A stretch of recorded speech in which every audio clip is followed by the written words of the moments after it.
right, and welcome to the Module 6 conversation. So in Module 6, we showed you how to bring your clients through a very brief but poignant 3 to 4 line description of your program. Then, of course, we showed you how to reveal the investment and then the payment. Now, we're not going to go through all of those pieces again, just review the module to do so. What we are going to do is, Jim, we're going to talk about sometimes when we get to the point where we're revealing the investment and the payment, we sort of get all weird and awkward with the client. How is it that we can get over that? Do we stay in being relational, or is there anything we can do from a mindset perspective, or what? Well, the good news is that as we master, as we become proficient at the system itself, in the questioning and in the transition, we start realizing that there's a place as an identity that we take on, which is an identity, an alpha positioning, a coaching and a consulting, and then also too, we also realize the value that we have in ourselves, in our program. So it makes it a lot easier in this sense. Number one, unlike a salesman, we're not asking people to spend money with us. Number two, we're not afraid of enunciating what the value of our program is. And number three, and most importantly, money no longer is an issue because we're no longer in a transactional conversation. Now we're in a relational conversation where we can minimize the valuation, where we can minimize the whole discussion about money, and therefore all the emotion is dissipated. It doesn't come to the table wrapped in this cloak of emotion and suspense and like the smoking gun, right? Exactly. So let's imagine just for a second that we're on a call, and earlier in let's just say when we're bringing them through the cognitive dissonance phase, just before this, and maybe the prospect said to us, look, Jim, tell me how much this is. Tell me how much this is. How much is this?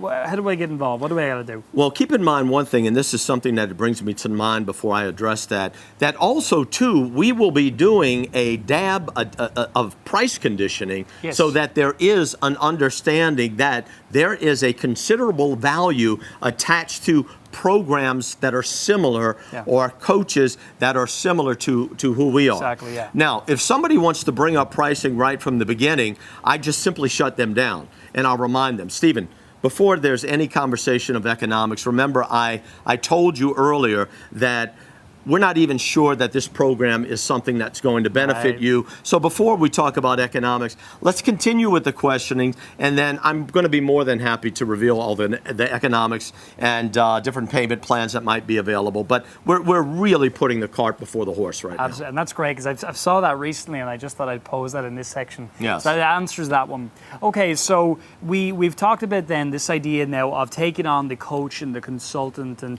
taking on that different identity, and really that comes to the heart of this whole process, right? We talked about it in Module 1. Yes. It's coming right through to here. So is it a question that if we feel like we just aren't that coach or consultant, maybe we require more coaching ourselves, or what is it we have the opportunity to do to get to that place? Well, you will feel that place intrinsically. Remember the concept of congruency. You will feel congruent over time, and as you continue to involve yourself in the study of, like we said earlier, this enormously complex but rich area of human persuasion. It's one of the most written about at a scholarly level, one of the most written about perspectives of human behavior that exists in psychology. So what I would suggest is that the more adroit, the more proficient we become in this whole technique, the more we feel congruent as a coach, as a consultant, and then now we're in the position to basically do the reveal of the economics. And that revelation of the economics is something that we minimize. We do so verbally as well as emotionally. Exactly. So that basically answers that. It does. And then how is it that we do that? I'll answer my own, ask my own question here.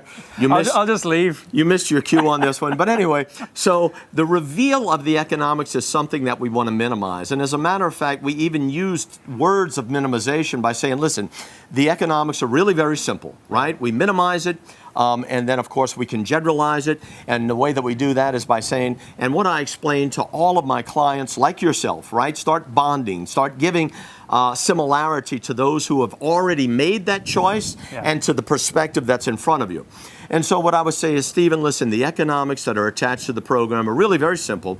And all of my clients that have been prospects like yourself in this position have found them to be somewhat simple and certainly not a consideration. Yeah. And so I'll reveal those economics in just a second here. But before I do, Exactly. let me explain to you what might be available too to make it a little easier, and that is some payment plans or some terms that I've put together. And if you're interested, I'd be happy to proceed and explain that to you as well. Yeah, and that's great, Jim. And actually, something you always told me when I began working with yourself is that people, they buy the deal you give them, right? They buy the deal as opposed to buying the program itself. So what I'm looking to do is to basically make this sound like they're getting way more for their money than what they're paying for, right? Exactly. Because they're going to perceive, in other words, if someone just enabled you to develop an entire life in front of you that is now not only possible, but is right there for you, and you're now going to be on your way to that intention as a result of this conversation. Exactly. This conversation is actually a very empowering conversation as opposed to a conversion in addition to being a conversion conversation as well. Yeah, and again, I've found so many times when I brought this into my business that, as we've said in previous modules, people just thanking me for speaking to them today, taking the time out of my busy day and all of that. Because as we've said many times, and it's important to reiterate here, we are relational. We are looking to improve the lives of our clients through the mechanism of our programs or our products or whatever. And so, as you said, Jim, when you have brought people through cognitive dissonance effectively, and we've got them in that state that we require, this economics question is really not as vital as we may think. It's not at all. And we've not only minimalized it through our wording, but also we used a little neurolinguistic programming technique by opening a loop. As you noticed, when I mentioned that the economics attached to the program are really very simple, many of my clients, if not most of them, just like yourself, have found it very easy to move into this choice of theirs. And what I've done as well, and you see what I do is I open the loop, I delay, I don't reveal the economics, the price at that point. Exactly. What I will do though is move into the conversation of the actual payment plans or the terms that I've made available and create a whole different conversation so that now the focus gets off the money, the focus goes on the program, and what they're now more focused on is how is it that I'm going to come in? Am I going to come in payment in full? Am I going to use a couple of payments, or is this something that would be easier for me to do over 12 easy payments of $97 or whatever. $970, whatever. Sure, and one thing that, again, just to finish up on, that you revealed to me at one point when we were working together in a mentorship capacity, was that you can give a prospect a range of pricing and ask them what level they want to come in on. You could do that as well. And I find that very effective.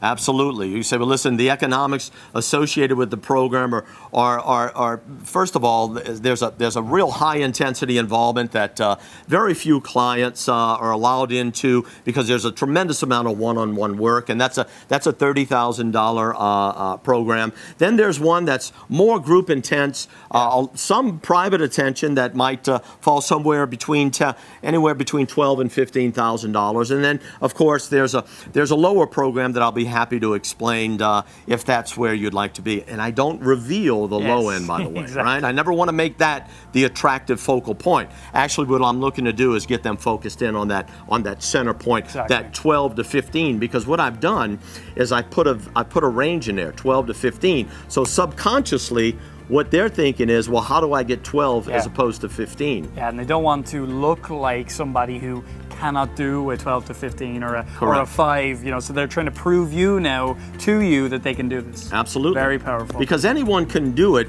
Number one, we're talking about prospects. They've gotten through the filter. They can have availability to capital. That's correct. Or they either have the capital or availability to it, right. Very important. And again, go through my filtering module so that you can see how it is we actually filter people effectively through the Miller system. So that was Module 6 conversation, Jim, unless you have anything else? Nothing else.